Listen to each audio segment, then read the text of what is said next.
Command line arguments में मुझे क्या करना है, कमांड लाइन से दो नंबर्स पास करने हैं। कमांड लाइन से दो नंबर्स पास करेंगे इस तरीके से, जावा रन करते हुए, जावा प्रोग्राम का नाम args2 और दो नंबर पास किए मैंने 10.2 स्पेस 2.4। अब मुझे इनका सम चाहिए। मुझे यूजर से आपको इनपुट लेने की जरूरत नहीं है, यूजर प्रोग्राम को रन करते हुए साथ में वैल्यूज पास करेगा, तो ये दोनों वैल्यूज जाएंगी इस एरे के अंदर, args एरे में। तो args एरे में 0 इंडेक्स पे तो फर्स्ट नंबर हो जाएगा और 1 इंडेक्स पे सेकंड नंबर हो जाएगा। तो पहले तो मुझे ये चेक करना है कि यूजर ने दो नंबर पास भी किए हैं या नहीं, दो से कम या ज्यादा तो पास नहीं किए। तो वहां काम में आती है args.length, एरे की लेंथ प्रॉपर्टी। अगर args.length इक्वल टू 2 है, इसका मतलब यूजर ने दो वैल्यूज पास करी। तो अब मुझे क्या करना है, args ऑफ 0 और 1 का सम करना है। अब args का डेटा टाइप तो स्ट्रिंग है, args का डेटा टाइप स्ट्रिंग है, तो args ऑफ 0 को पहले मैंने किसमें कन्वर्ट किया, डबल डॉट पार्स डबल से डबल में कन्वर्ट किया। ऐसे ही args ऑफ 1 को भी मैंने कन्वर्ट किया, दोनों कन्वर्ट होके d1 और d2 में आ गए। इसके बाद मैंने d1 और d2 का सम डिस्प्ले करवा दिया। इसका मतलब ये है कि args एरे का टाइप तो हमेशा स्ट्रिंग ही रहेगा, उसमें कुछ भी स्टोर किया जा सकता है, लेकिन अगर आपको नंबर न्यूमेरिक वैल्यू में उसको कन्वर्ट करना हो तो कन्वर्जन फंक्शन यूज करने पड़ेंगे। इंटीजर में कन्वर्ट करना हो तो इंटीजर डॉट पार्सेंट, डबल में कन्वर्ट करना हो तो डबल डॉट पार्स डबल। पहले मैंने इनको डबल में कन्वर्ट किया, फिर दोनों का सम किया।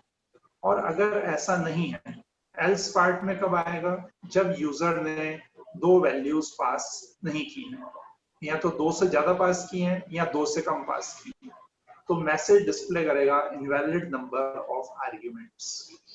कंपाइल वैसे ही करेंगे, रन मैंने जैसा आपको बताया, जावा प्रोग्राम का नाम और फिर दो वैल्यूज पास करेंगे, तो इसका आउटपुट आ जाएगा जो भी इन दोनों वैल्यूज का सम होगा।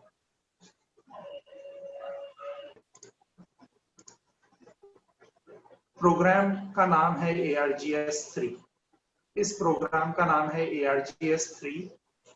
इसको रन किया जाएगा ऐसे, जावा args3 और फिर कितनी भी वैल्यूज पास कर सकते हैं स्पेस से सेपरेट। मैंने पास किया 10, 3, 4, 3, 2 और 4। अब इन सबका सम करना है, इन सबका सम करना है, तो ये सारे नंबर args एरे में आके स्टोर होंगे।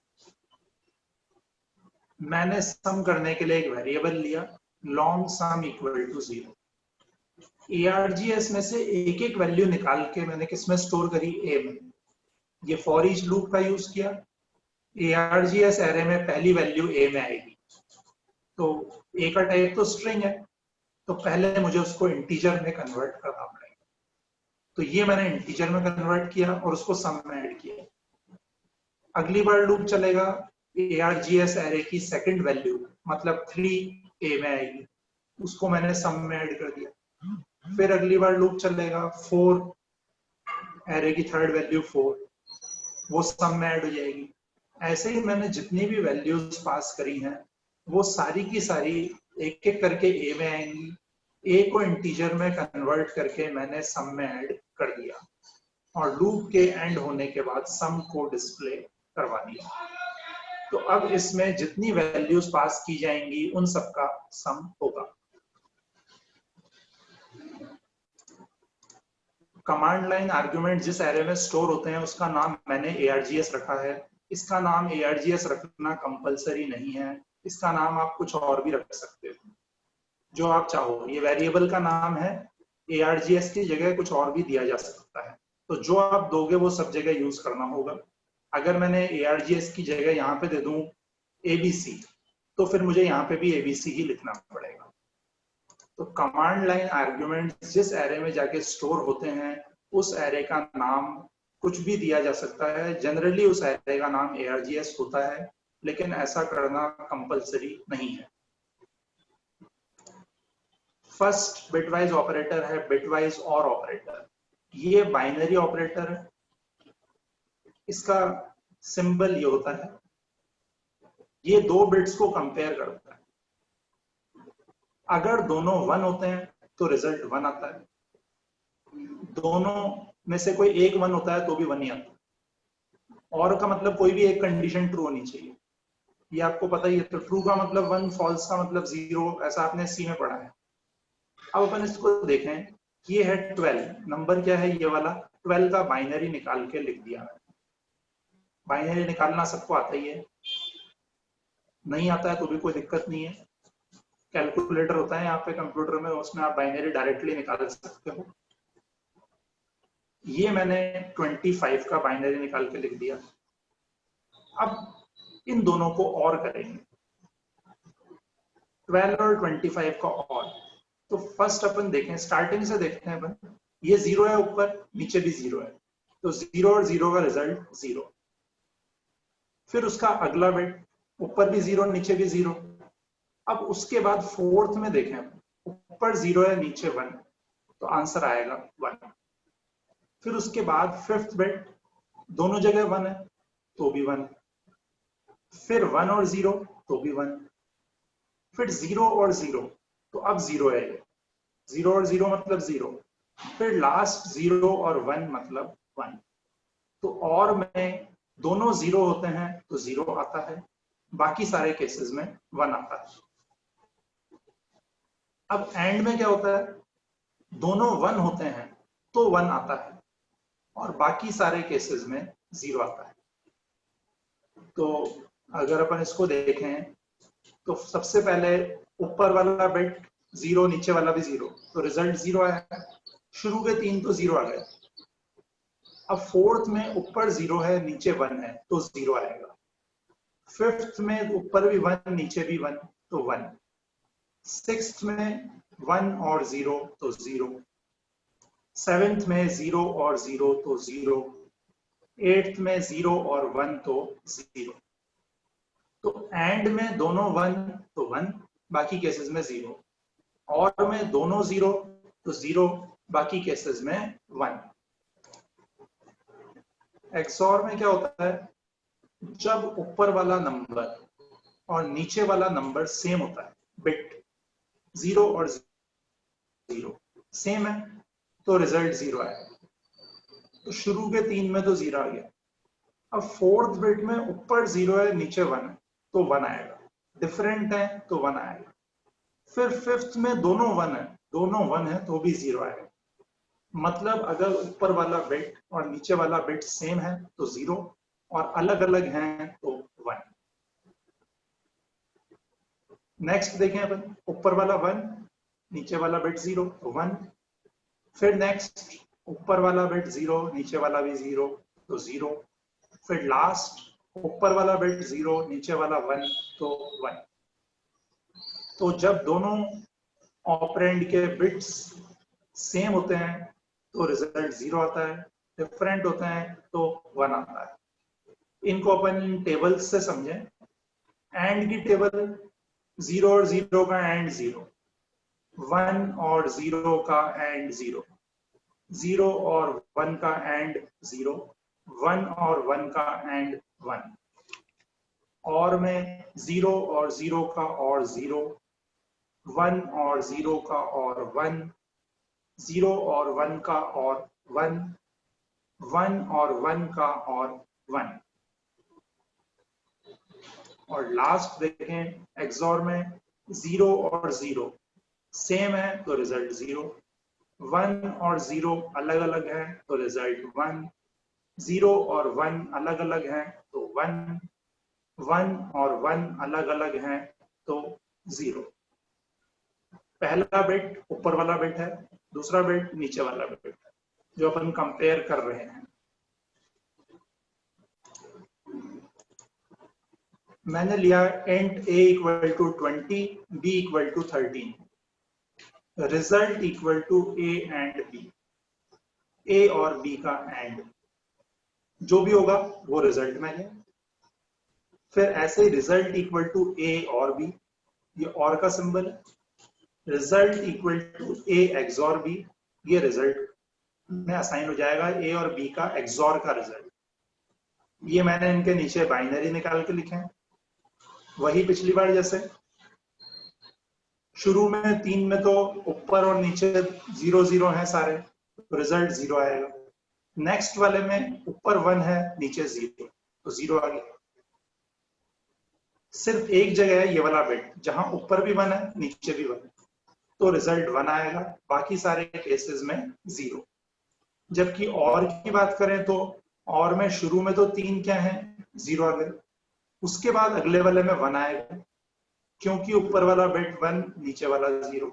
फिर वापस 1 आएगा, क्योंकि ऊपर वाला बिट 0 नीचे वाला 1। फिर वापस 1 आएगा, क्योंकि ऊपर और नीचे दोनों जगह 1 है।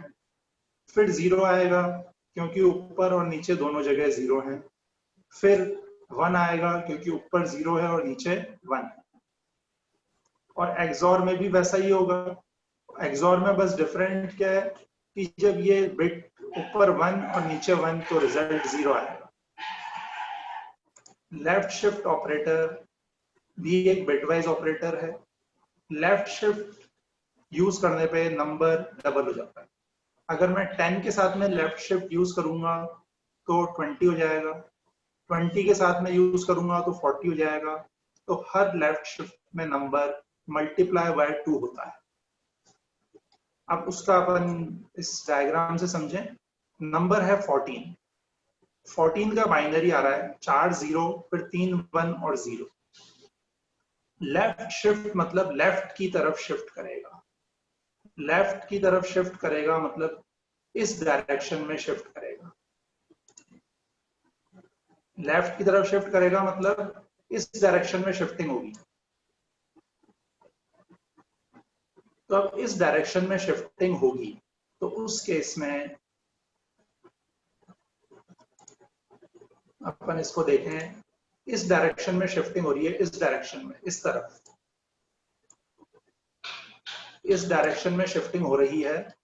तो यहाँ पे जो था वो, यहाँ जो था वो इधर आ गया, ऐसे ही जो इधर था वो इधर आ गया।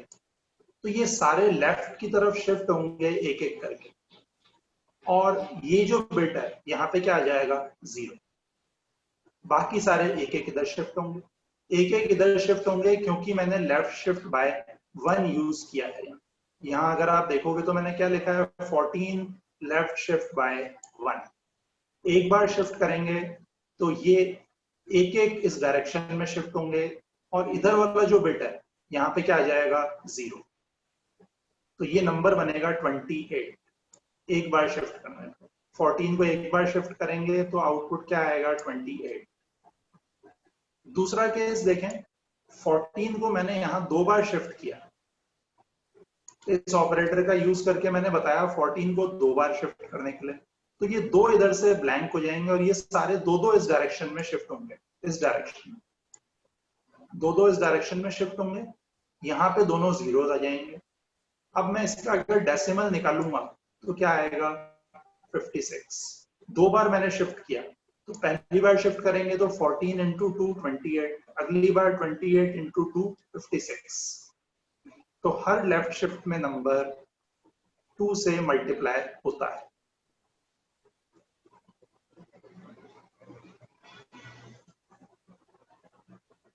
से भी समझ सकते हो, जो मैंने आपको अभी समझाया, ये 1 इधर आ जाएगा, फिर ये 1 इस डायरेक्शन में आ जाएगा, नीचे एरोज देख रहे हो आप, और ये जो बिट है यहाँ पे क्या आ जाएगा, 0। ये जो राइट मोस्ट बिट होता है उसको अपन कहते हैं LSB, लीस्ट सिग्निफिकेंट बिट, और ये जो होता है लेफ्ट मोस्ट, इसको कहते हैं मोस्ट सिग्निफिकेंट बिट। तो ये जैसा आप डायग्राम में देख रहे हो, 0 इधर एंटर होगा, ये सारे नंबर्स जो भी हैं ये सारे एक एक इस डायरेक्शन में शिफ्ट होंगे। किस डायरेक्शन में शिफ्ट होंगे, इस डायरेक्शन में। ये जो आप देख रहे हो ये नया 0 आया है, ये नया 0 इधर आया और बाकी जो है सारे एक एक लेफ्ट डायरेक्शन में शिफ्ट हो। इसको अपन कहते हैं left shift. Her left shift में नंबर मल्टीप्लाई बाय 2 होता है।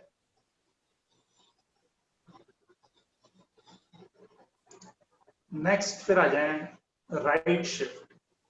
हर राइट शिफ्ट में नंबर हाफ हो जाता है। तो अगर मैं 14 को राइट शिफ्ट करूं, ये 14 का बाइनरी है। राइट शिफ्ट का मतलब होता है राइट की तरफ शिफ्ट करेगा, मतलब इस डायरेक्शन में शिफ्टिंग होगी। इस डायरेक्शन में शिफ्टिंग होगी तो यहाँ पे नया 0 आएगा और ये सारे एक एक इस डायरेक्शन में शिफ्ट होंगे। तो ये नंबर था 14,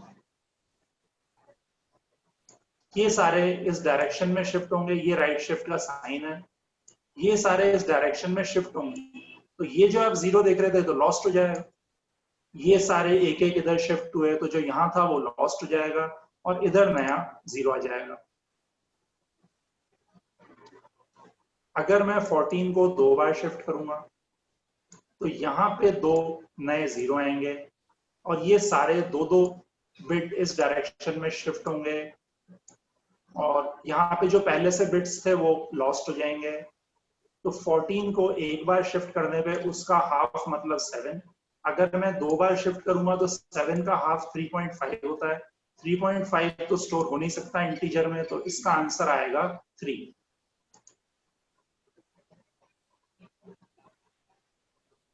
हर राइट शिफ्ट में नंबर हाफ होता है। तो 14 को एक बार शिफ्ट करेंगे तो 7 आएगा और 2 बार शिफ्ट करेंगे तो 7 का भी हाफ मतलब 3.5, जो कि इंटीजर में तो 3.5 स्टोर नहीं हो सकता है, तो इसलिए आंसर क्या आएगा 3।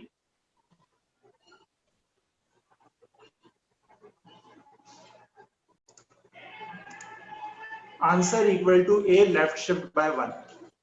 ए में 9 है, 9 को एक बार लेफ्ट शिफ्ट करेंगे, फिर इस ऑपरेटर को यूज किया, A answer equal to A left shift by 2। तो एक बार जब शिफ्ट करेंगे तो आंसर क्या आएगा यहाँ पे 18। और अगर मैं 2 बार शिफ्ट करूंगा तो 9 को पहली बार शिफ्ट किया 18, दूसरी बार शिफ्ट किया 36। अगर मैं राइट शिफ्ट यूज करता हूँ 9 राइट शिफ्ट बाय 1 तो आंसर क्या आएगा 4। वैसे तो 4.5 आएगा लेकिन इंटीजर में 4 ही स्टोर हो सकता है। तो 9 को एक बार शिफ्ट करने पे 18 आएगा। 2 बार शिफ्ट करेंगे, एक बार मैंने शिफ्ट किया तो ये एक नया 0 आया। 2 बार शिफ्ट करेंगे तो ये 2 नए 0s आ जाएंगे इधर और बाकी सारे लेफ्ट डायरेक्शन में शिफ्ट होंगे। तो ये मल्टीप्लाई बाय 2 के इक्विवेलेंट होता है। और ऐसे ही राइट शिफ्ट में क्या होता है, ये 9 है, एक बार राइट शिफ्ट करेंगे तो ये नया 0 आएगा, बाकी सारे एक एक राइट की तरफ शिफ्ट होंगे, तो इसका आंसर क्या आएगा 4। तो इस तरह से अपन लेफ्ट शिफ्ट और राइट शिफ्ट ऑपरेटर्स को यूज कर सकते हैं। ये लेफ्ट शिफ्ट का सिंबल है और ये वाला राइट शिफ्ट का सिंबल है। इसमें अपने को बताना पड़ता है कि कितनी बार शिफ्ट करना है, 1 बार 2 बार 3 बार, कितनी बार शिफ्ट करना है।